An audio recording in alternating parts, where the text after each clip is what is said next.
Glória a Deus, amém. A paz do Senhor Jesus, amém. Bom, mais uma EBD Master para a gente poder aplicar o nosso coração, naquilo que Deus tem para nós e quer de nós. Eu creio em nome de Jesus em grandes coisas que o Senhor tem para fazer em nosso meio. A gente só precisa entender de fato onde é que a gente entra nisso, É uma coisa que não depende de Deus, depende de nós, a nossa posição em Deus. Assim, Senhor, em nome de Jesus, nós glorificamos o Teu nome, Pai, bendizemos a Ti. Tu és o nosso Deus, o nosso Senhor, o nosso Mestre, nosso amigo. Nós queremos, Deus, desfrutar desse momento, Pai, não como, Senhor, uma agenda social, ó Deus, mas como a inclinação do nosso coração, Pai, em reconhecimento da nossa necessidade da Tua presença. Reconhecimento, Pai, de que nós precisamos do Senhor. Reconhecimento, Deus, de que não conseguimos dar um passo sequer se não for, Pai, segundo o Teu conselho. Nós queremos, Pai, viver debaixo da graça, ó Deus, mas não como discurso poético, Senhor, não como discurso de momento. Nós queremos viver na graça realmente, Senhor, como uma decisão, uma escolha de vida. Nos leva, Pai, a percepções, ó Deus, que ainda não temos, porque as que temos, Senhor, talvez ainda não tenham levado a cada um de nós a um nível que nós precisamos, Pai, viver e chegar. Só o Espírito de Deus pode nos levar a uma dimensão que jamais foi experimentada e jamais se experimentaria, Pai, pelas percepções humanas. Nós queremos, Deus, encontrar, Pai, o sobrenatural. Nós queremos, Senhor, nos desprender do natural. O natural, Senhor, nos aprisiona. O natural nos prende, Pai, nos amarra às coisas dessa vida, mas o sobrenatural nos leva, Senhor, à profundidade, nos leva, Senhor, à excelência. O sobrenatural, Pai, nos aproxima do Teu amor. Nós queremos, Deus, viver, Senhor, esse tempo em que, Pai, o que há de mais importante para nós e sobre nós é a presença. É a presença e nada mais do que a presença. A presença, Pai, vai nos tirar a preocupação, Senhor, do que fazer daqui a pouco.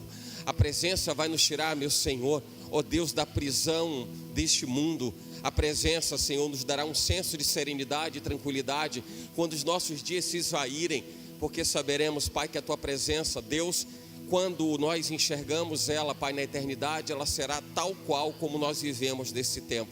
Desfrutaremos de igual modo, Pai, porque o Senhor nunca deixou de estar conosco. Em nome de Jesus, Senhor, leva-nos ao entendimento com profundidade da Tua palavra, não na superficialidade dela, Pai, ou não nos acomodemos com isso, mas queremos, Deus, entrar, meu Senhor, numa dimensão, ó Deus, em que, Pai, a Tua voz, ela possa muito mais do que alcançar os nossos ouvidos, talvez entrar por um e sair pelo outro.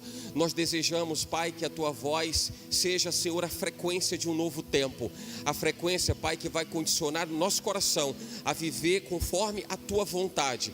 E aí, Senhor, nada mais nessa vida vai ser tão importante quanto nós acreditamos importância. O Senhor será, ó Deus, para sempre, Pai, a pessoa mais importante e a razão mais especial da nossa existência, em nome de Jesus. Então, Senhor, aprimora as nossas percepções espirituais, aprimora, Senhor, o nosso coração, aprimora, Pai, as nossas capacidades de sensibilidade, Pai, para que nós possamos entender, ó Deus, aquilo que vai além do que o ouvido pode ouvir, daquilo que os olhos podem ver e daquilo que o coração pode sentir.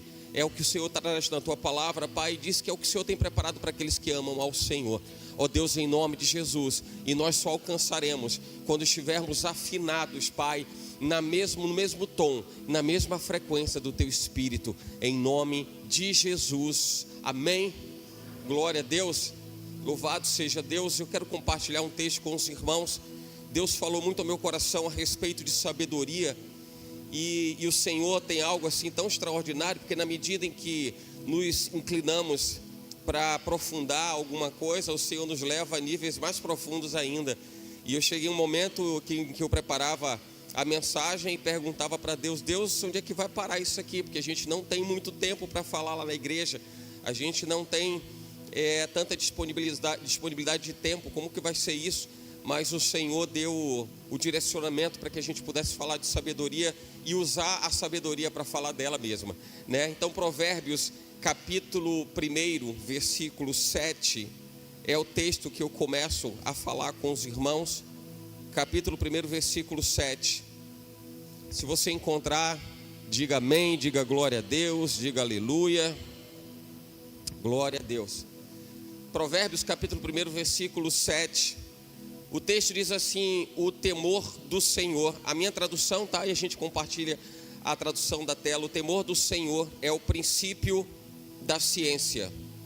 Os loucos desprezam a sabedoria e a instrução. Você pode se assentar em nome de Jesus. Glória a Deus, glória a Deus. Aleluia. Eu peço manter assim, como a gente ajustou, tá? Porque a gente vai projetar outros versículos. Então, eu vou trazer essa tradução a que a gente projeta na tela. O temor do Senhor é o princípio do conhecimento. Os loucos desprezam a sabedoria e a instrução. Eu peço que você esteja completamente atento, tá? Não se despeça em nome de Jesus por absolutamente nada. Talvez essa mensagem ela possa fazer uma diferença brutal na sua vida a partir de hoje. Porque eu acredito numa coisa que é importante. Nós, muitas vezes, mesmo estando na igreja, ou no que a gente entende que é igreja enquanto instituição, enquanto edificação, nós perdemos o timing do movimento, não é? Do Espírito de Deus. Eu vejo que muitas pessoas, elas são até interessadas pelos movimentos do Espírito de Deus ao longo das gerações, não é? Ao longo da história. Movimentos diversos, já aconteceram muitos movimentos. Eu entendo que os movimentos, eles dizem respeito a uma necessidade. É uma espécie de direção de Deus para instruir a igreja como ela deve caminhar, como ela deve trabalhar. Mas eu percebo que muitas vezes coisas que acontecem no nosso meio não são movimentos do Espírito sobre a igreja. São movimentos do modismo do homem mesmo, por qualquer que seja o interesse. Mas são modismos do homem mesmo e que fogem da essência do que o Espírito quer da igreja. Então eu peço a você, em nome de Jesus, esteja atento àquilo que nós vamos compartilhar nessa manhã. O texto que está projetado, e a gente pode partir dele, ele diz assim: o temor do Senhor é o princípio do conhecimento. Os loucos desprezam a sabedoria e a instrução. Eu gosto de trabalhar bem o versículo, de secar bem o versículo, porque esse texto diz assim: o temor do Senhor é o princípio do conhecimento. Esse versículo, ele já linka 3 palavras importantes. Eu quero chamar a atenção para conhecimento, para sabedoria e para instrução. Conhecimento, sabedoria e instrução. A razão de falarmos de sabedoria está diretamente ligada a conhecimento, sabedoria e instrução. Se alguém precisar diretamente entender qual é o senso de sabedoria como um todo, é exatamente pautado no que traz o versículo. Mas que também o versículo diz que os loucos, e a Bíblia quando fala de loucos, não fala de uma questão de insanidade física, numa insanidade ligada à questão da saúde física, mas diz respeito principalmente a escolhas erradas que as pessoas fazem. São esses a quem a Bíblia está chamando de loucos, porque abrem mão da oportunidade de viverem segundo a direção de Deus, o conhecimento de Deus, a sabedoria de Deus. A pergunta que eu quero fazer e trazer, exatamente intitula a mensagem desse dia, é: onde foi parar a sabedoria? Onde foi parar a sabedoria? Nós nos vestimos de uma condição de sabedoria, e a gente vai aprofundar e entender mais a respeito de sabedoria, mas nos vestimos de sabedoria de uma forma extraordinária. Nós temos um discurso que é muito positivo, é muito válido para falar de sabedoria, mas onde é que ela está realmente? Porque eu imagino que aquilo que a gente entende que é verdade, ela se cumpre nas nossas vidas. Tem uma frase que é muito comum do povo americano, que ele diz assim, walk to talk. É assim, faça como você diz. Em outras palavras para a gente, pregue o que você vive e viva o que você prega. Então tem uma questão de compatibilidade com o nosso discurso e a nossa forma de ser. E eu vou dizer para você, não é um discurso novo, não é um assunto novo que a gente está trazendo. Torna-se talvez até um discurso repetitivo, porque a gente está falando de coisas que a gente comumente fala. A gente fala disso diversas vezes. Em diversos momentos a gente fala a respeito de você viver rigorosamente o que a Bíblia diz que a gente precisa viver, que você precisa viver, nós precisamos viver. Então, daí eu parto de uma posição clara que então cabe a cada pessoa escolher aquilo que quer viver. E a Bíblia deixa isso muito claramente: os loucos desprezam a sabedoria e a instrução. Ou seja, é por uma escolha particular de cada um que as pessoas estão deixando que a sabedoria se perca. E por mais que a gente imagine que as pessoas estão sendo sábias, não estão. A gente às vezes quer julgar uma coisa pelo que a gente vê. Não é novidade nenhuma, eu não preciso lembrar, ainda que agora lembre, da passagem da unção de Davi, quando Samuel vai à casa de Jessé e o Espírito de Deus traz a Samuel exatamente o senso do que ele encontraria. Segundo o julgamento de Samuel pelo seu coração, ele elegeria um rei que estivesse dentro dos seus padrões próprios. E Deus fala para Samuel que ele não vê como o homem vê. Mas temos um rótulo muito errado das pessoas, ou às vezes de nós mesmos. Nós achamos, e vai ser uma repetição, mas que bom que a repetição é a alma da retórica. Mas muitas vezes nós achamos que estamos alimentando um relacionamento saudável com Deus por algumas práticas que nós julgamos que elas são suficientes para honrar esse relacionamento. Aí cada um define como quer, e aí você vai ver que existem diferenças. Alguém vai dizer, não, para eu estar bem com Deus só preciso ir na igreja uma vez. Alguém vai dizer, para estar bem na igreja eu preciso ir todas as semanas. E além de todas as semanas eu preciso orar mais, eu preciso ter um dia de oração, eu preciso ter meia hora de leitura da palavra. Não, alguém vai dizer, eu preciso de 2 horas de leitura da palavra. Alguém vai dizer, não são 2 horas de leitura da palavra, é a frequência semanal da igreja em todos os cultos, e é também a prática costumeira do jejum. Aí eu pergunto a você qual é o modelo, qual é a forma, porque as pessoas vão dizer que se por um lado pode estar havendo muito relaxamento e muita apostasia, por outro lado alguém vai dizer que o outro extremo é o extremo da religiosidade. Vai aparecer até a terceira opção que vai dizer, então faz o meio termo, que é o equilíbrio. Como se esse que está no meio termo também entendesse que é tão verdade uma ponta quanto a outra. E as pessoas esquecem de recorrer à sabedoria. Quem vai dizer qual é o tom? A sabedoria. Quem vai dizer qual é o volume? A sabedoria. A sabedoria vai fazer com que você jejue sem dizer assim, meu Deus, eu estou jejuando hoje, estou sofrendo absurdamente porque o meu corpo sente. A sabedoria vai dizer para você, olha, você pode ofertar, dizimar, ofertar de novo, não é nem dizimar, é bizimar, é vintizimar, trintazimar, sei lá. Sem que você diga, eu estou me sentindo extorquido, eu estou achando que eu sou o ponto fora da curva. A sabedoria vai dizer o que você tem que fazer, é que as pessoas ao longo do tempo estão deixando a sabedoria de lado. Os loucos desprezam a sabedoria e a instrução. Onde foi parar a sabedoria? E eu penso na sabedoria como nós temos uma missão para a gente, qualquer que seja ela. A gente tem um bazar, a gente tem um evangelismo, a gente tem uma visita a instituições de caridade. Quando a gente começa a perceber que se torna muito difícil, talvez isso até dentro da própria rotina de trabalho da igreja, a gente tem escalas para fechar, de atividades que acontecem internamente. Na medida em que a gente encontra dificuldades para isso, eu começo a pensar sobre a sabedoria. Se tem uma coisa que me leva a refletir sobre sabedoria, isso está diretamente ligada ao esforço que a gente precisa fazer para que alguma coisa aconteça. Não que as coisas aconteçam ou caiam do céu, como se costuma dizer, e a gente não precisa fazer esforço algum, não. Tem esforço empregado nisso, mas tem esforços específicos para que a gente possa fazer aquilo que a Bíblia diz que é a nossa parte. O que Deus tem que fazer, Ele faz. O que as pessoas precisam fazer, elas precisam fazer também.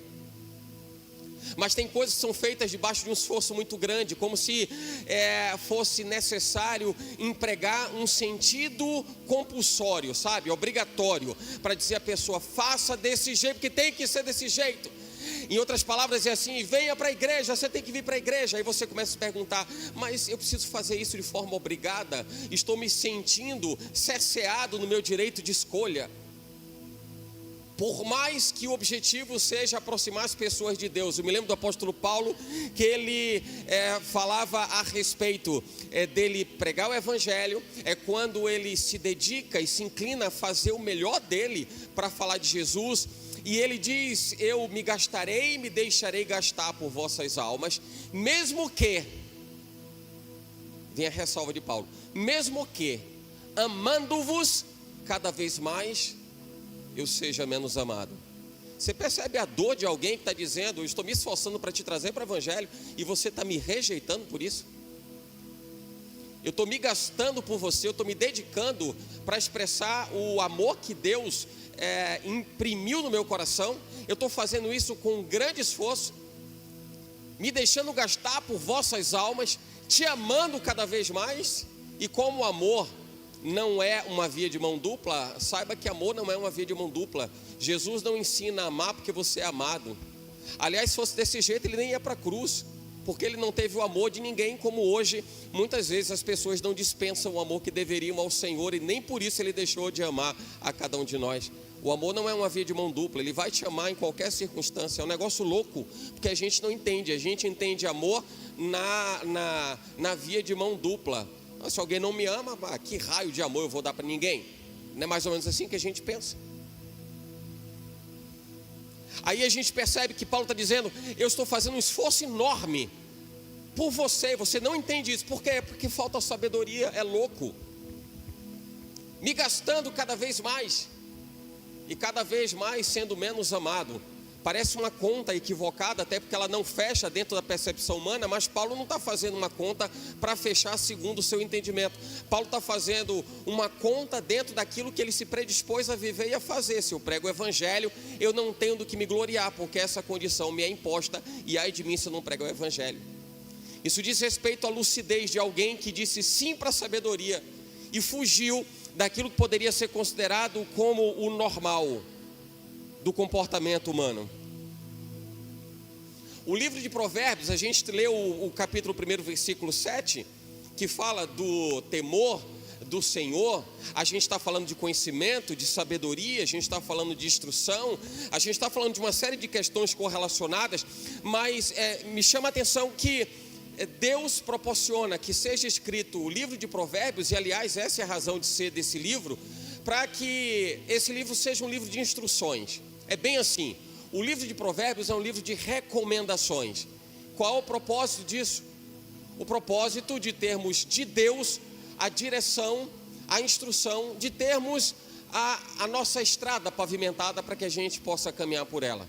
Em outras palavras, se eu tenho uma escolha, se eu tenho a opção de decidir por onde que eu quero andar, deixe eu andar por onde Deus está calçando os meus pés.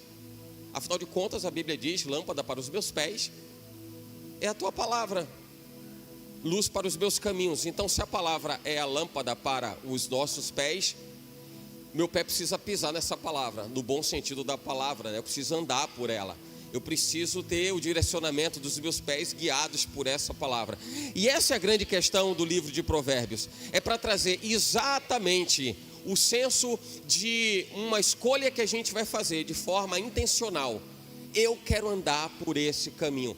E eu preciso viver um cristianismo que não me leve à percepção de momentos equivocados. Lembra que eu falei dos movimentos e dos momentos equivocados da igreja? Muitas vezes ao longo das gerações, as pessoas se deixam levar por um determinado momento, e aí dizem: meu Deus do céu, eu estou num nível de relacionamento com Deus, Pai eterno, que negócio profundo, estou explodindo da presença de Deus. Aí você chama para fazer um evangelismo no dia seguinte, e a pessoa diz que não dá, que não pode. A pessoa diz que não consegue. Aí eu penso: será que isso diz respeito a uma transitoriedade de momentos? Quer dizer, o Espírito de Deus se manifesta num momento só. Aí o Espírito de Deus diz assim: deixa eu ir lá onde tem um culto na igreja, naquele horário que a pessoa fez e aconteceu. E depois não, depois o Espírito vai embora porque tem mais o que fazer, e cada um que vive a sua vida. Será que é isso? E eu não vejo sentido nisso.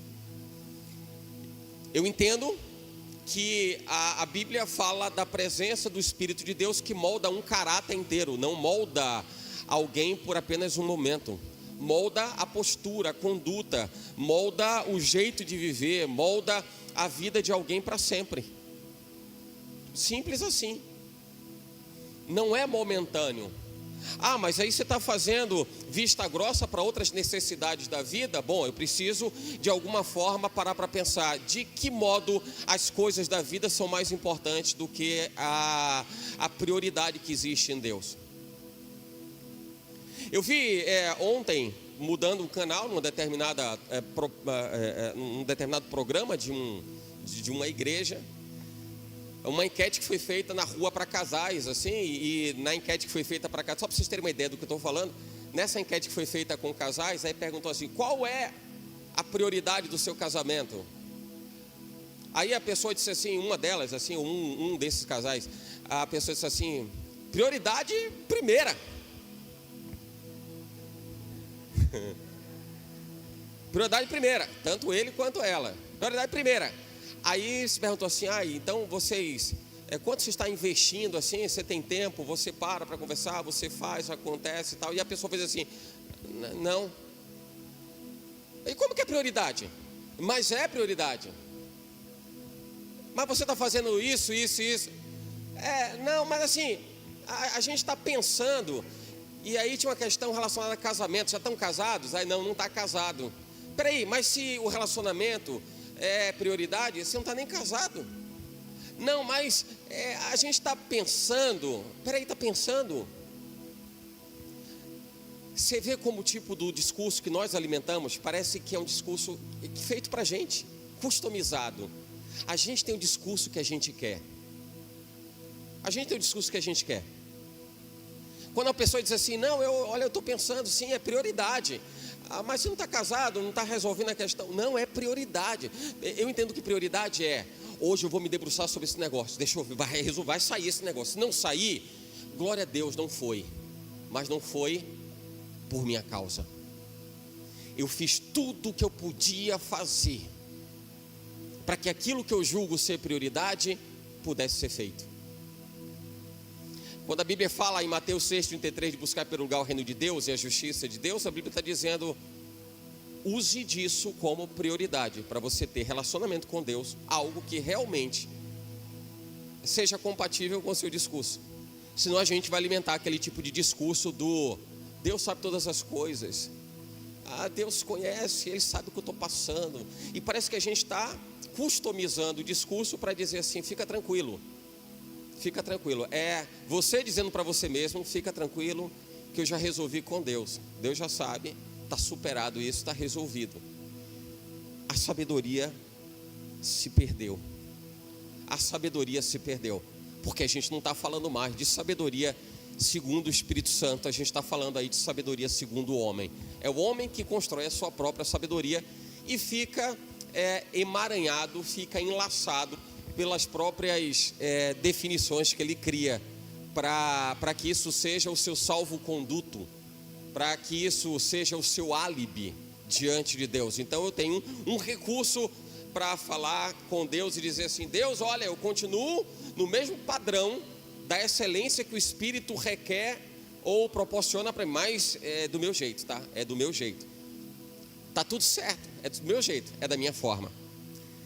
Essa é uma questão importante para a gente refletir. Quando a gente lê o Salmo 90, versículo 12, e a Bíblia fala de ensina-nos a contar os nossos dias. Lembra desse versículo? De tal maneira que alcancemos corações sábios. Embora seja um texto do livro dos Salmos, esse texto se reputa a Moisés a escrita desse salmo. Aliás, o livro dos Salmos é um conglomerado de experiências e poesias, de textos poéticos, enfim, experiências vividas por pessoas, dentre elas Moisés. E esse texto é atribuído a Moisés, o Salmo 90, versículo 12. Quando ele diz, especialmente Salmo 90, né? E agora lendo o versículo 12, ensina-nos a contar os nossos dias de tal maneira que alcancemos corações sábios. Se entende que Moisés escreve esse salmo exatamente naquele momento, na oportunidade em que Israel peregrinava no deserto. Qual era a razão de ser então? Qual era o sentimento que Moisés expressa nesse salmo? É o sentimento da transitoriedade da vida, da brevidade da vida. E isso é plausível, porque imagina, se eles estão no Egito, ainda que escravizados, eles têm um lugar. Muita gente nasceu e morreu no Egito.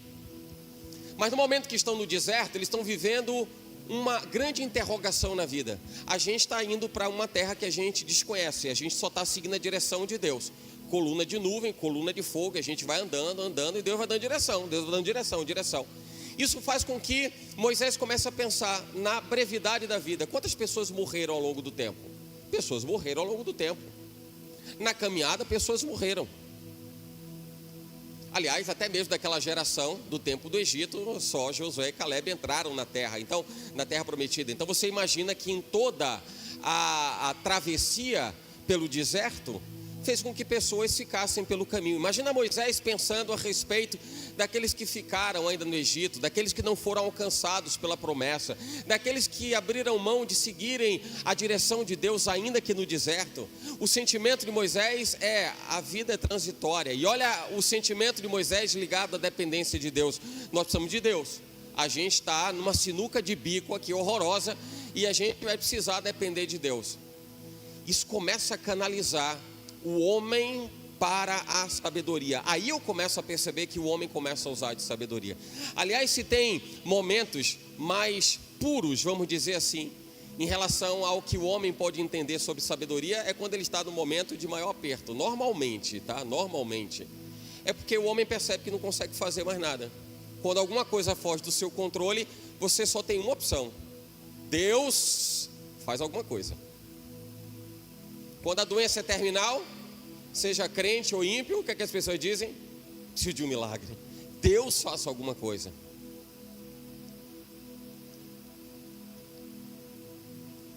E aí eu entendo que o homem começa a se inclinar para aquilo que de fato eu vejo nas escrituras como sendo sabedoria. Eu preciso depender de Deus. A minha reflexão precisa se voltar a uma realidade de dependência de Deus. Mesmo que quando a gente observe a percepção das pessoas sobre sabedoria, sabedoria tem-se uma definição de que é o caráter de alguém que é sábio. Caráter de alguém que é, para mim isso é muito vago. Caráter de alguém que é sábio, o que de fato é ser sábio? O entendimento dos homens leva a uma posição de alguém que tem ciência, que tem erudição, que tem saber. Mas você percebe que ainda essa percepção de sabedoria é muito presa a questões dessa vida, questões dessa terra. A gente vai julgar que alguém é muito sábio quando alguém sabe se comunicar bem, ou quando alguém tem conhecimento sobre algum determinado assunto, ou ele é especialista em alguma coisa, ou ele é generalista e conhece de tudo. A gente vai dizer assim: meu Deus, que homem inteligente. A gente entende que sabedoria está ligado aos múltiplos conhecimentos e às múltiplas inteligências do homem. Cada vez que eu me aprofundo em ciência, eu percebo o quanto Deus já mostra isso e as pessoas estão distantes disso. Fazendo um estudo nessa semana, em um curso específico, eu li a respeito de um psicólogo, professor. O nome dele é Howard Gardner. É o cara que fala sobre múltiplas inteligências.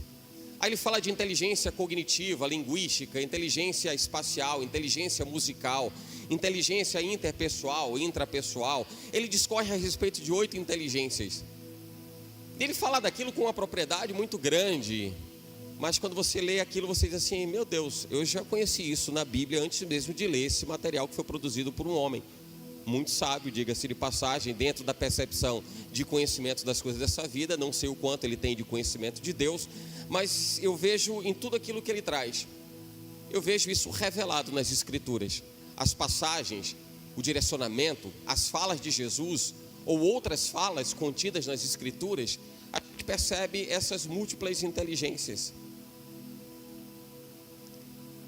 Aliás, a gente sabe que quando Deus criou o homem, Deus já havia implementado essas múltiplas inteligências, e ao longo do tempo, desde a capacidade plena de pensamento, de raciocínio, de capacidades que o homem tinha no Éden, o homem se perdeu no tempo. E mesmo que a ciência fale hoje de cerca de 2% da inteligência que o homem usufrui, isso mostra o quanto o homem, em outras palavras, ao longo do tempo desde a criação, vem emburrecendo, né? E passa muito pela falta de sabedoria, pelo entendimento equivocado de sabedoria. Veja o que a Bíblia fala em Provérbios capítulo 2, versículos 1 e 2, isso me chama a atenção. Filho meu, se aceitares a minha palavra, é o mesmo capítulo 1, é o mesmo livro de Provérbios, só que no capítulo 2, versículo 1 diz assim: filho meu, se aceitares as minhas palavras e esconderes contigo os meus mandamentos. Peraí, eu estou vendo uma condição em que Deus está dizendo: se você aceitar a minha palavra e se você esconder contigo os meus mandamentos. Davi, quando ele diz assim: a tua palavra guardei, escondi, guardada no meu coração, escondi, guardei no meu íntimo. Ele está fazendo o que Deus realmente está sinalizando, está indicando em Provérbios. ou é compatível com o texto de Provérbios. Se você aceitar minha palavra, esconder contigo os meus mandamentos. Versículo 2, ele diz assim, para fazer o teu ouvido atento à sabedoria, inclinares o teu coração ao entendimento. Veja que o versículo 2 está falando de sabedoria e de entendimento, de conhecimento, que os loucos desprezaram. Mas ele coloca uma condição predecessora, uma condição que antecede. E que condição é essa? Ouvir a minha palavra, esconder contigo os meus mandamentos. Eu não sei se você já percebeu, mas quando o versículo 2 fala de sabedoria e de entendimento, está condicionando isso a ouvir a palavra e guardar os mandamentos. Quem entendeu isso? Diga amém. Sabedoria então está ligada a ouvir a palavra, guardar mandamentos. Fala comigo. Ouvir a palavra e guardar os mandamentos. De novo, ouvir a palavra e guardar os mandamentos. Então a sabedoria está diretamente ligada a ouvir a palavra e guardar os mandamentos. Percebe que não é só ouvir, mas é guardar. O guardar no sentido de isso faz parte agora da minha vida. É a roupa que eu visto. Não adianta, quando eu falo de roupa que veste, não adianta você ir numa loja. Imagina, vai lá, realiza aí na mente agora. Imagina que você vai numa loja e vê a roupa dos sonhos. Deixa eu olhar aqui nas expressões para ver, não sei se mais homem ou mais mulher. A roupa, a bolsa, agora eu vou começar a provar, vou pegar pesado. A bolsa, o sapato dos sonhos, a maquiagem lá, o cabelo lá, o negócio, né? Aí você pensa, as pessoas ficam assim. Aí você diz assim, pô, vou fazer tudo isso, mas não vou usar. Serviu para alguma coisa? Não necessariamente. Ou se atendeu alguma coisa, atendeu em parte. É bom alguém ter a roupa dos sonhos, mas só ter a roupa dos sonhos e não usar, me parece que alguma coisa fica pelo caminho. Preciso ter a roupa dos sonhos, mas quero usar a roupa dos sonhos. Preciso ter o sapato, a bolsa, a maquiagem, o cabelo, mas usar esse negócio. A Bíblia fala de ouvir e guardar. Ouvir a palavra não é suficiente. O ouvir e ouvir a palavra de Deus é importante, mas não é suficiente, não termina, não fecha o ciclo. Preciso ouvir a palavra e eu preciso guardar no meu coração, preciso fazer com que ela aconteça. E essas são as condições que depois o Senhor diz assim, e aí o versículo 2, e aí se você fizer isso, ouvir, né, aceitar a palavra, guardar no coração, você vai estar atento à sabedoria. O seu coração vai perceber, vai notar o que é de fato o entendimento. E quando a gente vai buscar ali as causas, naquele esforço de causa-consequência, causa-efeito, a gente vai buscar a raiz do problema exatamente pela consequência. Se a consequência está faltando sabedoria, em outras palavras eu concluo que está faltando ouvir e praticar. Ouvir e praticar. Aí você pode dizer para mim, talvez seja um novo discurso, né? Um discurso do não está tudo certo. Porque se eu perguntar para você, você ouve a palavra? Você vai dizer sim. Ouve a palavra. Você pratica a palavra, você guarda no seu coração e faz literalmente, como está escrito. Alguém vai dizer sim. Jesus, quando pergunta para Pedro, tu me amas ou tu me amas 3 vezes? Jesus está levando Pedro a uma tríplice reflexão. Fala, você ama mesmo? Ama mesmo, ama mesmo. Aí tem aquelas correlações de que Pedro, por negar Jesus 3 vezes, aí Jesus teria perguntado 3 vezes, meio que para pagar a conta. Eu penso assim, diretamente, por esse espectro, eu penso diretamente que Jesus está dizendo, você ama mesmo? E é o tipo de pergunta que cabe para nós hoje. Você ama mesmo? Você ouve mesmo? Você pratica mesmo? Você pratica mesmo? Porque isso vai colocar a gente numa condição em que a gente vai se expor. Não precisa você se expor para o outro. E aliás, eu entendo que não é necessário na medida em que você se alinha com Deus. Quando você não se alinha com Deus, Deus levanta alguém para dizer está errado. Aconteceu com Davi quando ele pecou contra Deus e contra o povo que ele liderava, no momento que ele se envolveu com Batseba. Traiu o seu exército, traiu um dos seus homens de confiança. E para Davi estava tudo certo. Você percebe que muitas vezes nenhum pecado se revela de tal forma que a gente possa ser autocrítico e dizer assim, poxa, eu errei. Que mancada que eu dei. Aí Deus levanta alguém, Deus levantou o profeta e vai lá Natan e fala para ele: você está errado, meu filho, está tudo errado aí. Deus está por aqui com você, ó. Você fez besteira, vai corrigir a bobagem que você fez. Não dá para pagar o que está feito, o que está feito, está feito. O que passou, passou, já foi. Mas o que você pode fazer agora? Para mostrar que você é um novo homem, quer viver um novo tempo, quer viver uma nova história. Em outras palavras, Natan disse para Davi: o quanto você está disposto a usar de sabedoria. É hora de buscar Deus. Aliás, diga-se de passagem que muitas vezes as pessoas, quando elas se veem em condição de pecado, pode observar, isso é até estatístico, o quanto as pessoas se afastam. Pode perceber. Observe qual foi a rotina de alguém, por exemplo, que se desviou.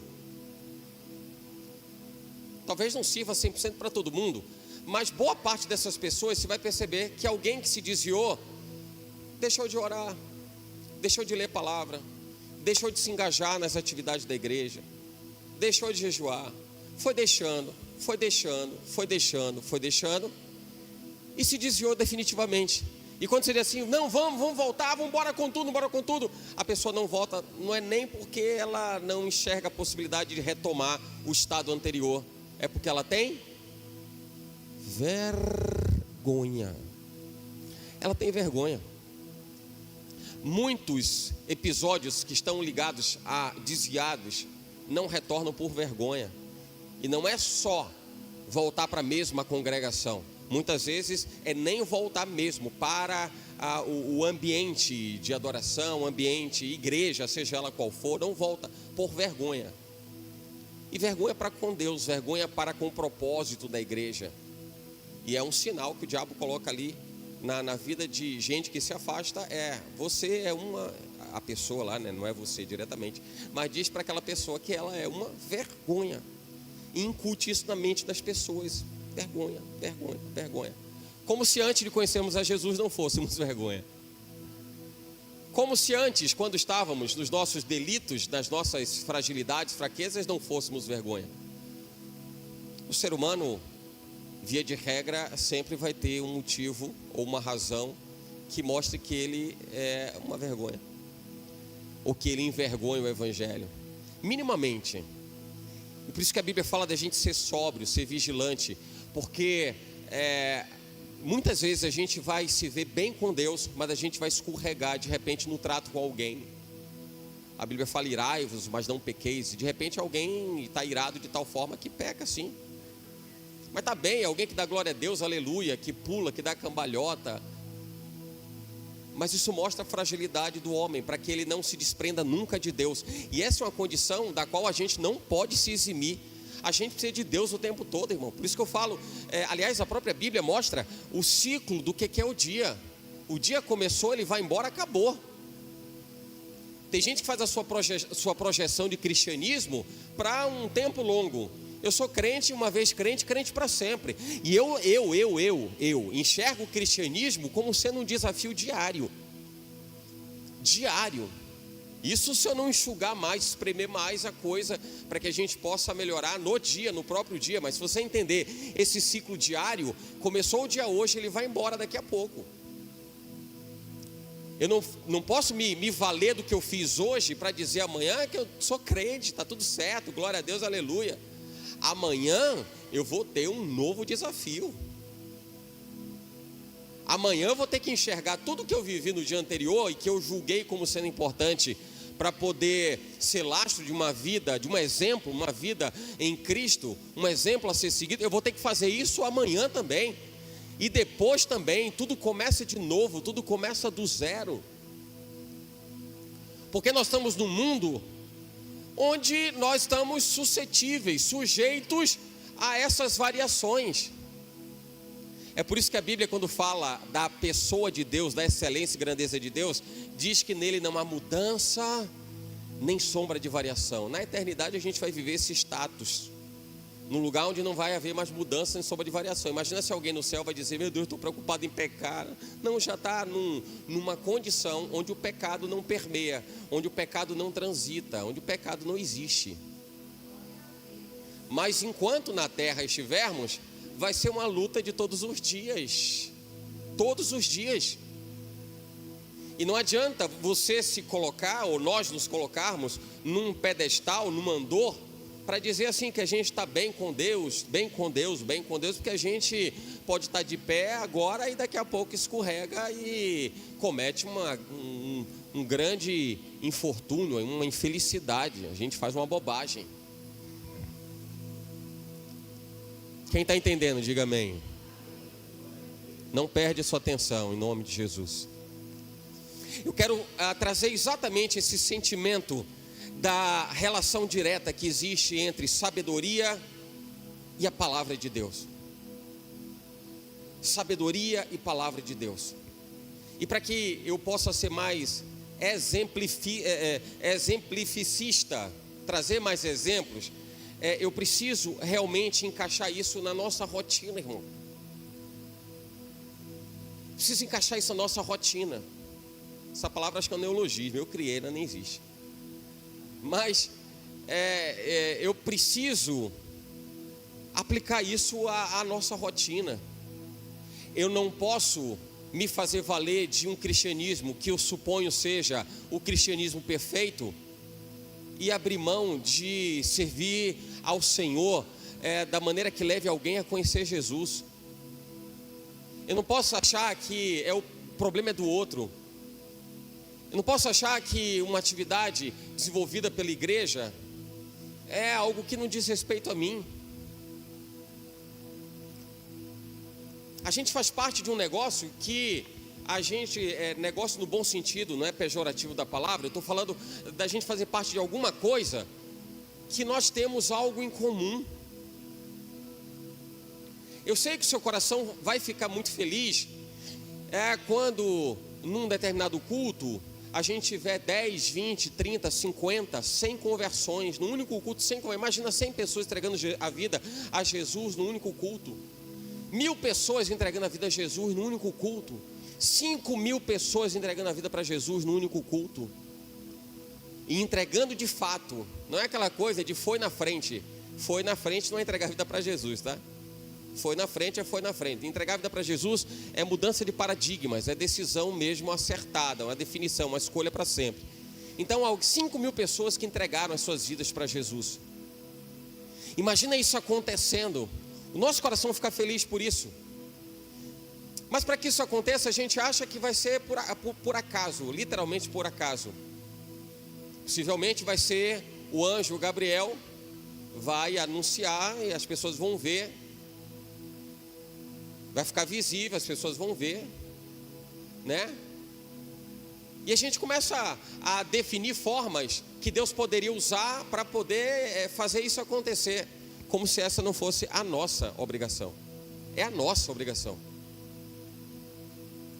A conversão é um estado de experiência, de vivência com Deus, que leva alguém a expor as suas condições vividas naquele momento e comparando ao que o Espírito impele, porque o Espírito não impõe, mas ele impele, a pessoa se permite mudar. Isso é o que cabe a Deus, ao Espírito Santo de Deus. O restante bota na conta da igreja. Porque para que isso aconteça, é a gente que vai ter que sair para falar de Jesus, é a gente que vai ter que fazer bazar para aproveitar e falar de Jesus, é a gente que vai ter que sair para levar cobertor e falar de Jesus, é a gente vai ter que levar algum alimento. Mas as pessoas estão ali querendo somente receber alguma coisa, mas que seja, você vê uma outra forma das pessoas irem. Você quer juntar as pessoas e dizerem assim: olha, hoje nós teremos aqui um pregador. Vamos trazer o pregador A, B ou C e queremos reunir toda a população que vive em condição de vulnerabilidade. Não. Então que sejam nesses momentos. Mas quando a Bíblia diz assim: o que lhe vier as mãos para fazer, faça conforme todas as suas forças. Então vamos lá. Vamos fazer com todas as nossas forças o que é que tem para agora, o que tem para hoje. Eu vou fazer com todas as forças. E eu entendo que nisso está o conhecimento, a sabedoria, a disciplina que os loucos desprezam. Provérbios capítulo 12, versículo 5 diz assim, o versículo, deixa eu ler o 6, porque eu quero usar o 6 para referendar o 5 e o 7. Eu quero trazer o 6, que está no meio, entre os versículos 5 e 7, para a gente fazer uma análise. Veja só, porque o Senhor dá a sabedoria. Opa, faz sentido, a gente está falando que o não ouvir a palavra e não guardar os mandamentos distancia as pessoas da sabedoria. Então o versículo 6 do capítulo 2 de Provérbios diz assim, o Senhor dá a sabedoria. Pronto, está feito. Podia parar por aqui, está claro. Da sua boca é que vem o conhecimento e o entendimento que os loucos estão desprezando. Sabedoria vem de Deus, ok, eu precisava disso para reafirmar o meu entendimento. Agora observa os versículos 5 e 7. O 5 diz assim, então entenderás o temor do Senhor, acharás o conhecimento de Deus. Percebe que tem muita gente querendo conhecer a Deus, mas não vive o que a Bíblia chama de sabedoria e que diz respeito a receber conhecimento e entendimento da parte de Deus. O versículo 7 diz assim, ele reserva, a parte A do versículo, ele reserva a verdadeira sabedoria para os retos. Reto, de uma forma muito clara, é aquele que se autodefine a alguém que está disposto a seguir o que Deus está dizendo. Reto, diz respeito à retidão, a uma vida sem variações. Eu quero viver dessa forma. O texto está falando, em linhas gerais, o que a gente está observando no texto, é que as pessoas estão pregando diferente daquilo que vivem. E vivendo aquilo que é completamente oposto, antagônico ao que prega. Ninguém vai ter conhecimento, ninguém vai ter entendimento de Deus, se não entender que vem dele. E para usufruir daquilo que vem, eu preciso me aproximar dele. Eu preciso me envolver com ele. Deus preparou isso para mim. Você percebe que Deus preparou isso para você, irmão? Sabedoria Deus preparou para você. Você aplica, inclina o seu coração para a sabedoria, Ele preparou para você. Por isso quando a Bíblia fala em 2 Timóteo 4,3, porque virá tempo em que não suportarão a sã doutrina, mas tendo coceiras nos ouvidos, amontoarão para si doutores, conforme as suas próprias concupiscências. Isso é 2 Timóteo 4,3. Sabe o que o texto está dizendo? Para muita gente que não vai suportar a sã doutrina, o que é a sã doutrina? A doutrina que te leva a depender de Deus. Tem gente que esfria de tal forma que isso não é mais importante. O coceira nos ouvidos é só uma linguagem metafórica para dizer que aquilo não é mais importante. O coceira nos ouvidos é só para mostrar assim, poxa, isso não está me incomodando. Ou então, se está incomodando, é porque os ouvidos estão coçando, de fato, as pessoas não têm mais interesse a ouvirem, a se inclinarem à sã doutrina. E diz mais que amontoarão para si doutores. Isso diz respeito ao poder de influência de alguém. Olha como a gente está vivendo a era a era dos, como é que chama? O fã e o ídolo. O ídolo é a palavra que está me fugindo. O ídolo, a gente está vivendo a era dos ídolos. Alguém diz assim, quem é o seu ídolo? E a pessoa começa a falar dessa forma como se fosse uma coisa legal, né?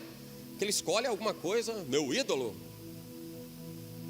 Aí alguém vai dizer assim, meu ídolo é tal jogador de futebol. Quero falar em nomes. Mas assim, é tal jogador de futebol. Aí alguém que é mais intelectual vai dizer, você é um tolo, babaca, pegando um jogador de futebol para ser o seu ídolo. O meu ídolo é, sei lá, Freud. O meu ídolo é Piaget. Aí o outro do jogador de futebol vai dizer assim, você é um babaca, uma bestalhada, está escolhendo um cara que você nem conheceu, nem sabe, né? Cada um vai ter sua justificativa para dizer assim, eu escolho esse porque isso para mim é importante, isso me representa. É tolo de um jeito, tolo do outro, irmão. Por que está escolhendo? Ídolo. É a doutrina da idolatria. A doutrina o discurso do outro, ou que o outro me ensina, é mais importante do que Jesus. Você quer ter um ídolo? Crente pode ter ídolo? Sim ou não? Crente pode ter ídolo? Em linhas gerais não, mas pode ter um. Jesus. Tem um ídolo, Jesus. Porque você adora Ele. Você adora Ele. Mas no tempo das muitas mídias, das celebridades, dos influencers, as pessoas estão buscando ídolo para tudo que é lado. E aí são esses que a Bíblia, e isso me fala muito profundamente ao coração, de que esse é o tempo em que, olha que quando o texto é escrito, a gente está falando da igreja do primeiro século. É a carta de Paulo a Timóteo. Paulo está instruindo a Timóteo, e Paulo está dizendo assim, olha, vai chegar o tempo. Se a gente está falando da igreja do primeiro século, e a gente está falando ali pelos primeiros 10, 15 anos da igreja, ano 0 até o ano 15, ano 20, a gente está no ano 2025.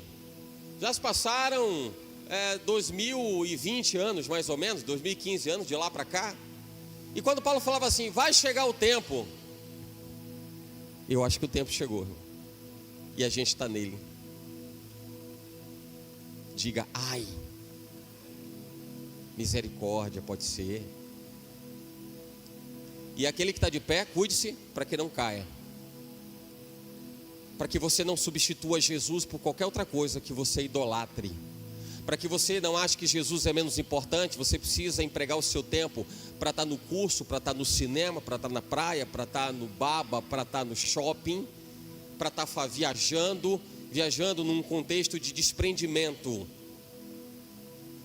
do seu relacionamento com Deus, e qualquer coisa que te afaste da presença dele. Porque esse é o tempo em que Paulo dizia para Timóteo, vai chegar o momento que as pessoas vão amontoar para si os seus próprios doutores, seus próprios ídolos. As pessoas terão muito mais tempo para essas coisas do que tempo para Deus. Então isso me chama muita atenção. Agora preste atenção que o versículo seguinte, de 2 Timóteo, a gente falou 4:3, o 4:4 diz assim, e desviarão os ouvidos da verdade. Olha, faz todo sentido. Quem é a verdade? É Jesus, né? Jesus é a verdade. Então, vão se desviar da verdade, voltando às fábulas. Olha que coisa interessante, olha a profundidade disso. Não sei se você já investigou o sentido literal do que é fábula.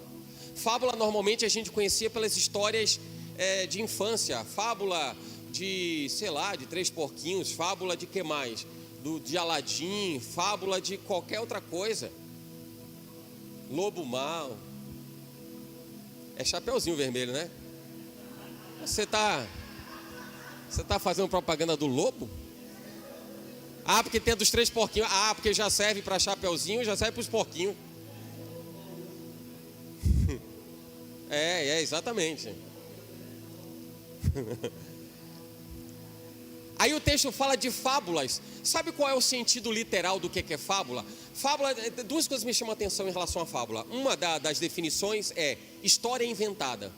A Bíblia está dizendo assim, eles se voltarão às fábulas, às histórias inventadas. E tem um outro que me choca ainda mais, me impacta ainda mais. Diz respeito que fábula é o que faz menção ao uso de animais como sendo seres humanos para ensinarem algum preceito moral. Normalmente as fábulas são assim. Faz sentido, Antônio Carlos. Aí está lá o lobo mau, ho, ho, ho, ho. Não, ho, ho é outra coisa, outro personagem.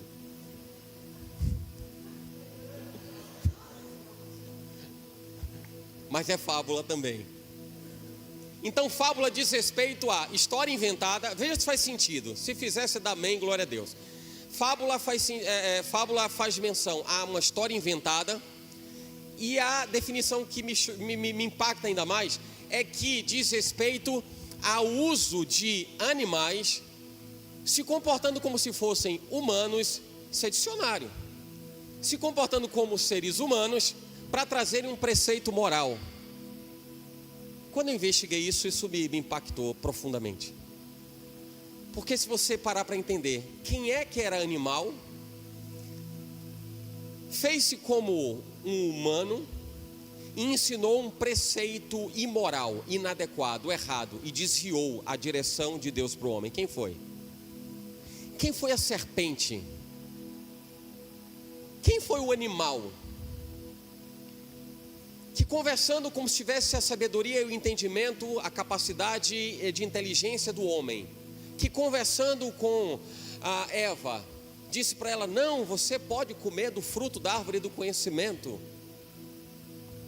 E ela comeu achando que estava fazendo a coisa certa, e Adão veio e fez a mesma coisa.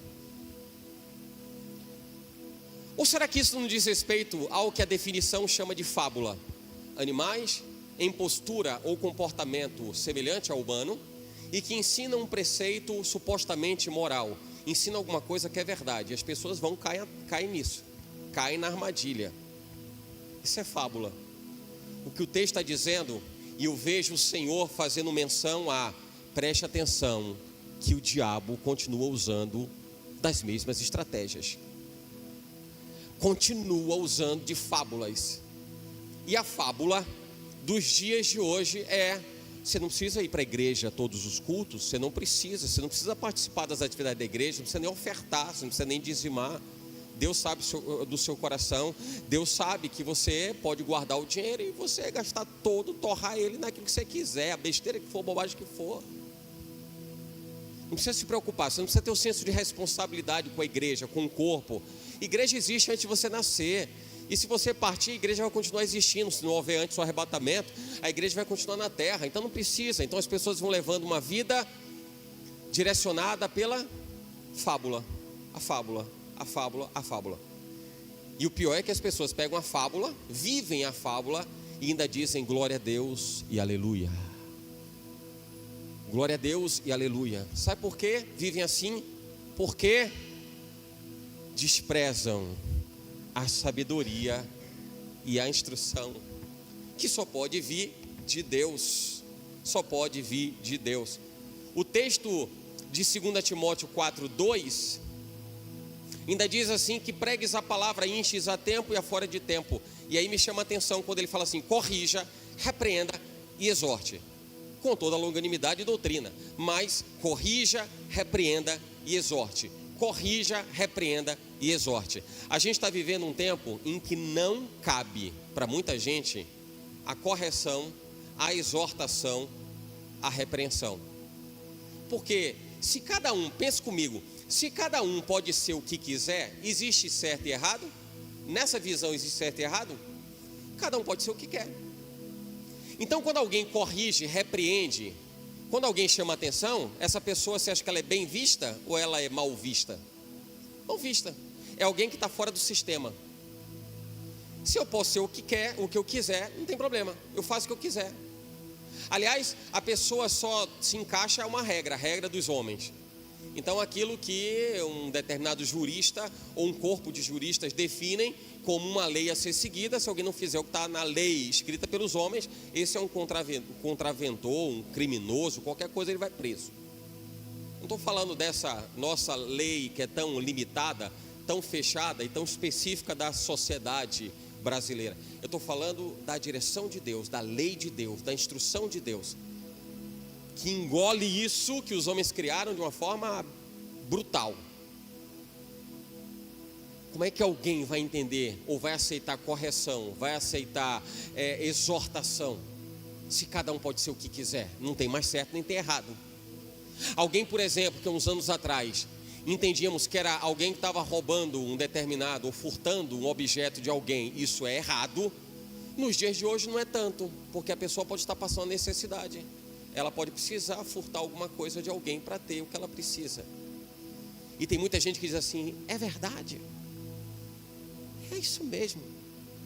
Agora pense numa condição em que todo mundo pensa da mesma forma, imagina da mesma forma. Então se todo mundo pode tirar do outro aquilo que não tem, eu não vou falar uma infâmia dessa, mas eu precisaria depenar o seu bolso ali para poder ter aquilo que eu desejo.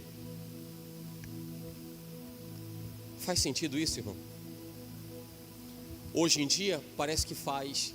E se alguém se levantar contra, vai ser visto como: esse cara é antiquado, esse cara é um retrógrado, que isso, esse cara é velho,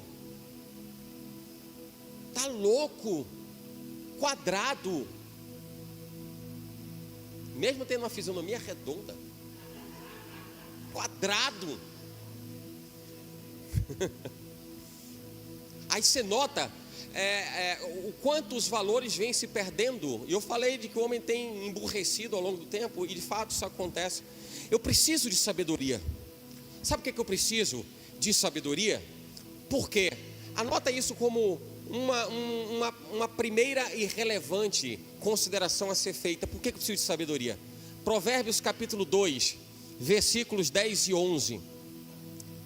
Pois quando a sabedoria entrar no teu coração e o conhecimento for agradável à tua alma, o bom siso te guardará e a inteligência te conservará. Por que eu preciso de sabedoria? Porque eu preciso preservar o lugar onde Deus faz morada. Está aqui dentro, irmão. Está aqui dentro. Eu preciso de sabedoria, porque onde Deus vai trabalhar vai ser aqui dentro. Deus não trabalha de fora para dentro, Ele trabalha de dentro para fora. A mudança da sociedade que a gente vive depende do quanto Deus está aqui dentro de mim, de você e de um monte de gente. É por isso que alguns se esforçam mais, outros menos. É porque tem mais espaço limpo para Deus reinar na vida de alguns do que de outros. Mas esse é o lugar que Ele precisa permear, é o lugar que Ele precisa transitar. A liberdade do Espírito é aqui dentro, irmão. De tudo que se deve guardar, guarda o teu coração. Eu preciso guardar o meu interior. Preciso guardar o meu interior. A sabedoria ocupa o meu coração. A minha alma se alegra no entendimento e no conhecimento de Deus. Isso guarda a minha vida, isso guarda a minha vida. Aí a gente entende porque tem pessoas que passando por uma prova horrorosa, você assim, meu Deus, como é que você está sobrevivendo com isso? Como é que você está aguentando isso? Glória a Deus, aleluia. Há uns anos atrás eu não vou citar o nome do produto, mas teve um produto assim que ganhou até uma certa expressão nacional, um produto para acalmar, um produto calmante, acho até que é natural ele, proveniente do maracujá, eu não preciso dizer o nome do produto, mas a propaganda era interessante, porque era uma pessoa que chegava no dono da fazenda, o dono da fazenda sentado, sugere-se que ele estava usando o produto, e aí a pessoa disse, mas fulano e tal, está acontecendo não sei o que e tal, roubaram, fizeram, acabou, explodiu, incendiou e tal, e aí o cara olha assim, fica tranquilo, está tudo tranquilo. Às vezes a gente precisa dessa calma, irmão. Precisa não? Quem precisa dessa calma? Diga amém. O circo está pegando fogo. Aí você diz assim, está tranquilo, está tudo certo. Deus está no controle. Aliás, a gente usa muito Deus está no controle sem fazer uso daquilo que a gente fala. Deus está no controle, parece que não está. Pelo comportamento de muitas pessoas, parece que não tem nada a ver. Aquilo que ele está falando, falou da boca para fora. Deus está no controle. E a pessoa está virando pela vez para resolver um negócio em que Deus está no controle. Peraí, se Deus está no controle, por que eu estou preocupado? Por que eu estou agoniado, angustiado? Isso é de se pensar, irmão. Isso é de se pensar. Que Deus nos proporciona não está somente no exterior, não é aquilo que as pessoas talvez pensem que é a bênção. Eu quero para Deus mostrar que Ele é Deus da minha vida. Senhor, eu quero tal coisa, eu quero isso, aquilo outro. Não é, isso é contexto de mundo. Você está aqui para viver nesse mundo, lamento dizer, mas a gente vai ter um prazo de validade aqui. Depois é obrigatório viver a eternidade, onde cada um decide enquanto pode. Mas não dá para pensar, não dá para escolher e dizer assim, olha, Deus, vamos fazer uma coisa. A gente tem a opção de eternidade ou continuar aqui. Prefiro continuar aqui. Não tem isso. Não tem. Fez-se silêncio no céu. Pensar sobre isso. Não tem. Vai ter que escolher, vai ter que decidir em que eternidade quer viver. Então não posso viver aqui achando que é somente pelas coisas que os olhos, né, se alegram. Eu estou querendo, são as minhas recompensas, não é. Tem algo muito melhor que isso, irmão, se chama galardão. Deus tem preparado, está guardado nele, para quando ele vier, ele vai entregar galardão, e é um negócio melhor. Não dá nem para a gente tentar compartilhar por sentimentos que a gente já vive nessa terra, não dá. É aquilo que o olho não viu, o ouvido não viu, e não subiu ao coração do homem. E Deus tem preparado todas essas coisas, mas o senso de satisfação vai ser muito maior e muito diferente daquilo que a gente julga ser uma boa sensação aqui na terra. O que é que você julga ser uma boa sensação aqui na terra? Troca o carro por um carro de luxo do momento. Troca-se de casa por uma casa de luxo do momento. Compra avião, compra iate. A pessoa para de trabalhar. Acho que é o luxo que muita gente gostaria de ter, né? Não precisa mais trabalhar. Quer dizer, não precisar trabalhar e continuar recebendo dinheiro, né? Porque não precisa trabalhar, todo mundo pode, não precisa trabalhar.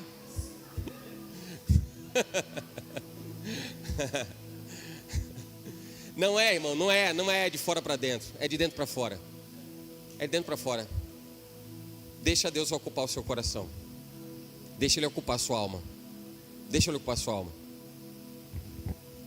É isso que vai fazer com que você possa transitar nesse mundo, mesmo atravessando adversidades. Você vai saber superar isso tudo. Não sei se você me entende. Às vezes eu faço algumas correlações dentro do mundo que a gente vive, só para facilitar. Não sei se você se lembra de algum desenho, algum filme onde tinha escudo. Lembra de algum filme, algum desenho que tem escudo? Capitão América. É antigo isso, hein? Mas assim, Capitão América. Capitão, o novo, nova versão. He-Man. Deixa eu quieto que está aparecendo aqui na tela. Mas vamos lá. Aí tem o escudo, né? Para que serve aquele escudo? Aquele escudo faz com que o super-herói saia da batalha?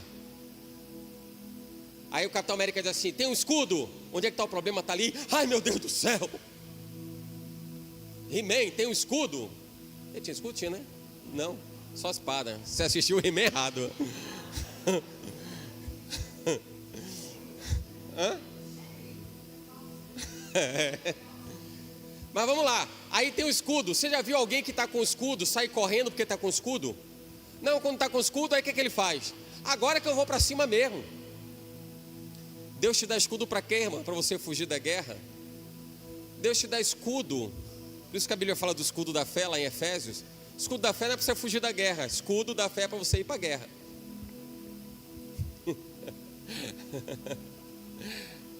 Não é assim? Então você não foge da guerra, você vai para cima.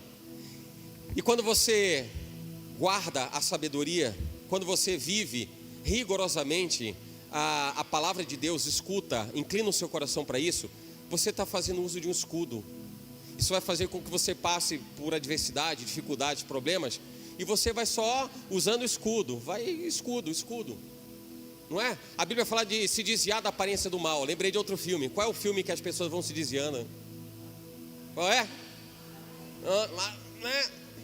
Não vou fazer isso aqui não, porque senão esse desvio vai... Deixa quieto. Mas para que isso? Para sair de qualquer situação de dificuldade. Sabedoria, irmão. E você não vai ter isso pelo conhecimento dos homens, você vai ter isso pelo conhecimento de Deus. Olha o próximo versículo que eu quero trazer. Provérbios 2, 12 e 13. Já estou chegando ao final, está na metade, mas está chegando ao final. Está chegando. Para te afastar do mau caminho e do homem que fala coisas perversas, dos que deixam as veredas da retidão para andarem pelos caminhos os sombrios, pelos caminhos que não te trazem segurança, pelos caminhos que não te trazem a certeza de que você está seguro. Em outras palavras, você precisa de sabedoria para você não dar errado, irmão. Fácil e simples. Use da sabedoria para você não dar por um caminho errado. Tem uma coisa que Deus nos proporciona e que a gente chama de livramento. O livramento diz respeito ao quanto você é sensível à direção de Deus. A sensibilidade para o livramento é o quanto você está sensível para entender o quanto Deus te guarda. Porque de repente você pode ver alguém, está do lado, cai uma bomba do lado dele, e ele achar que aquilo foi sorte. Ele pode achar que aquilo foi o erro de cálculo. Mas só a sabedoria vai dizer para você: isso foi livramento de Deus. Deus desviou o projétil, Deus tirou você do lugar em que você seria atingido. Em outras palavras, você não está no lugar em que o pecado quer te abater. E se o diabo, que é o nosso adversário, anda em derredor, buscando a quem possa tragar, ele não quer errar o tiro que ele tem. O que não significa dizer que ele não tem um segundo, um terceiro tiro para dar. Mas eu preciso saber que eu estou guardado naquilo que Deus me traz como segurança. E o lugar mais seguro para alguém viver é debaixo da sabedoria que vem de Deus. Assim. Provérbios capítulo 2, versículos 16 e 17. Para te afastar da mulher estranha, sim, da estranha que lisonjeia com suas palavras, que deixa o guia da sua mocidade e se esquece da aliança do seu Deus. Não sei se você está notando nesse versículo, mas esse versículo conecta a outros tantos. Por exemplo, você começa a ler o versículo, foi assim que eu entendi logo. O começo do versículo me levou muito diretamente à mulher de Potifar, né? Olha ali, a mulher estranha, está lá José. E aí a mulher de Potifar, que eu rebatizei para a mulher que quer espatifar a vida de quem cai no laço. Então a mulher de Potifar tenta engordar José, mas não consegue. Por que você já parou para perceber por que o que talvez seja tão difícil para muitos homens suportarem, José suportou? Imagina uma criatura bonita, formosa e tal, diz assim, sinal verde para você. Qual o seu nome? Eu sou a mulher de espatifar. Por quê? Porque eu quero espatifar com você. Sabe que diabo, eu falo aqui na igreja, diabo não aparece com chifre, tridente e rabinho de serpente. Se fosse assim ia ser fácil. A Bíblia fala que vai chegar o tempo, talvez já seja o tempo que a gente vive, que se possível fosse, ele enganaria até os escolhidos. E eu já vi muita gente boa de evangelho, né? Com o perdão da gíria ou do jargão, do gente boa no evangelho, se desviar e não voltar mais. Mais fácil querer deitar com Satanás do que abraçar a cruz. E é verdade. Então, para te afastar da mulher estranha, sim, da estranha que lisonjeia com suas palavras, que deixa o guia da sua mocidade e se esquece da aliança, deixa o pastor do tempo que aprendeu, né? Se envereda com a formosura de alguém, ou a mulher, e aí eu quero ser abrangente, entendo que a Bíblia abre para essa possibilidade, não é alguém que se inclina para o príncipe encantado, para o Dom Juan e tal, mas é alguém que não tem nada a ver com Deus, não quer nada com Deus. Olha que conta errada essa, alguém diz assim, olha, eu vou me relacionar com alguém que não quer nada com Deus, mas eu quero coisa com Deus, eu quero alguma coisa com Deus. É incompatível, né? É porque o amor é mais forte.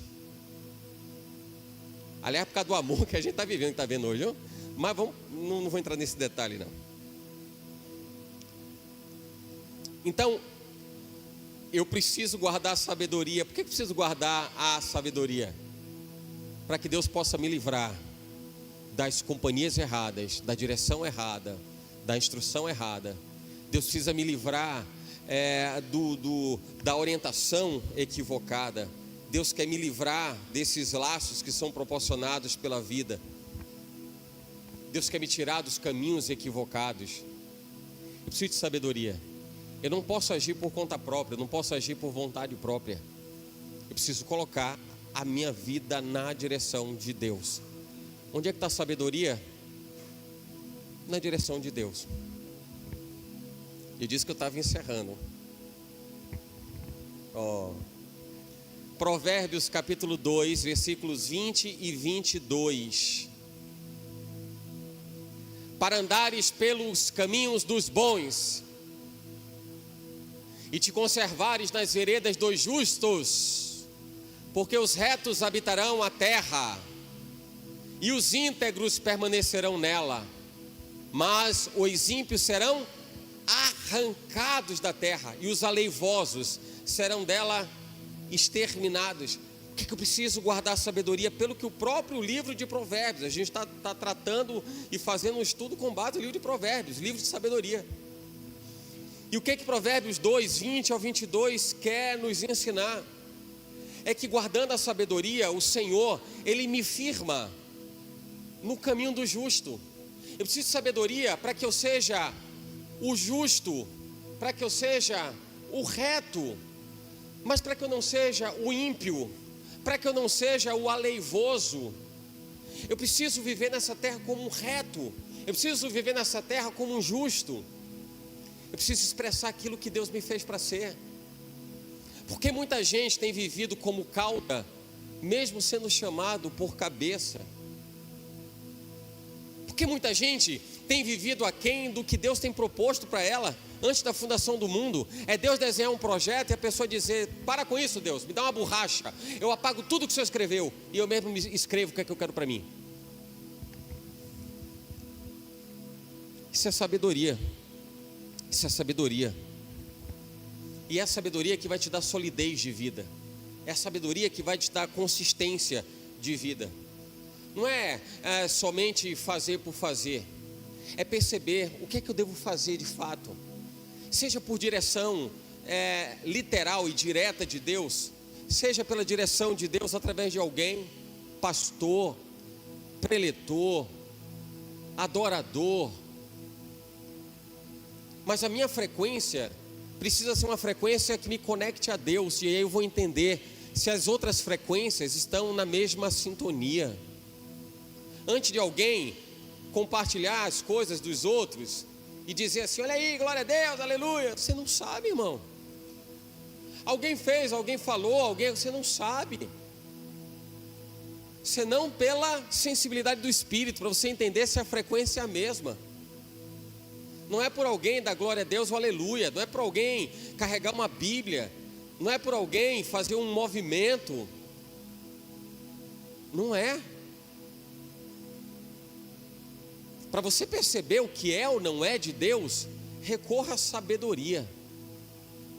E eu fecho para dizer que não é sabedoria dos homens, obviamente que não, é sabedoria de Deus.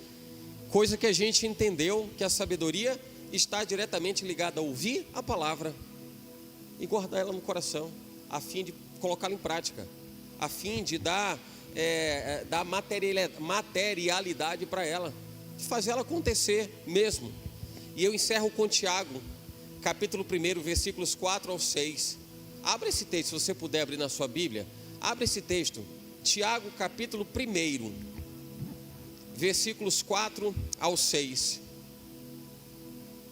É para que a gente possa entender que tudo isso precisa provocar o meu desejo de viver a vontade de Deus, o propósito de Deus, a segurança de Deus, o conhecimento de Deus, a sensibilidade que vem do Espírito. É isso que eu preciso, é isso que você precisa. Não se acomode, não se detenha naquilo que diz respeito a você se aproximar de Deus. Não se detenha, não deixe que nada que te distraia ofusque aquilo que é mais importante na sua vida. Não deixe. Você pode trabalhar e todo mundo trabalha, você pode ter momento com a família e todo mundo tem momento com a família, mas eu confesso que me incomoda profundamente quando alguém usa dessas verdades, quer dar atenção à família, quer dar atenção ao trabalho, para poder esconder uma debilidade muito transparente, muito clara, que é o distanciamento de Deus, e dizer que é o trabalho ou que é a família. E tenha muito cuidado com o que você fala, porque se a Bíblia diz, como ela diz, que Deus não dá a glória dele, não divide a glória dele com ninguém, ele não vai dividir a glória dele com o trabalho. Se o trabalho for o motivo, ele vai tirar o trabalho. E por mais que seja chocante e impactante, se alguma coisa, ainda que dentro dos nossos círculos mais fechados, se isso está sendo impeditivo do seu melhor relacionamento com Deus, isso também lhe tira da frente. Isso é muito sério. Isso é muito sério. E aí talvez você descubra que nunca foi nem família nem trabalho. Isso foi uma decisão errada do próprio coração. Tiago, capítulo 1, versículos 4 ao 6. Tenha, porém, a paciência, a sua obra perfeita. O que o texto está dizendo é: tenha paciência. Nada com Deus é de uma hora para outra, a menos que Ele queira. Mas via de regra, tenha paciência, a obra perfeita, para que sejais perfeitos e completos, Assim como ninguém pode ser perfeito de um dia para o outro, é uma obra construtiva ao longo do tempo. Uma obra construtiva. Imagina se fosse só de um dia para o outro.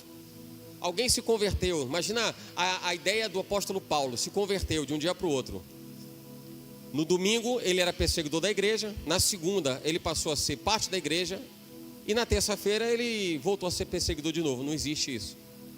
É construtivo. É construtivo. O próprio ministério paulino, ainda que a experiência dele tenha sido imediata com Jesus, a construção do seu ministério foi paulatina. Foi continuada. Ele ganhou confiança ao longo do tempo e cumpriu o seu ministério, para que sejais perfeitos e completos, sem faltarem alguma coisa ou coisa alguma. E se algum de vós tem falta de sabedoria, peça a Deus, que a todos dá liberalmente. Por que peça a Deus? Porque a sabedoria vem de Deus. Ele dá liberalmente e não lança em rosto. O que é não lançar em rosto? Você quer sabedoria? Você está fazendo besteira, está pulando a cerca, está negligenciando o compromisso. Não, Deus não vai fazer isso. O homem faz. O homem faz. Deus não faz. Não lance em rosto. E ser-lhe-á dada. Peça-a, porém, com fé. Porque se alguém pede alguma coisa e está cheio de vergonha para isso, já negligenciou a própria fé. Então peça a Deus com fé. Em nada duvidando, porque o que duvida é semelhante à onda do mar, que é levada pelo vento e lançada de uma parte para outra. Em outras palavras, quem coloca em prática a sua fé está firmado. Firmado. Como homem prudente, você firma os seus pés sobre a rocha. Você não vai ser lançado para um lado, para o outro. Ânimo dobre. Ora está bem, ora está mal. Ora está glória a Deus, ora está misericórdia. Ora está aleluia, ora está Senhor me socorre, não aguento mais. Amém? Que essa palavra encontre um espaço muito especial no seu coração, para que a sabedoria seja de fato algo que seja carro-chefe da sua vida. Porque ser carro-chefe da vida é viver aquilo que realmente Deus preparou para que a gente possa conhecê-lo em sua plenitude, em sua totalidade. Mas a gente precisa viver isso para a glória do nome dele. Amém?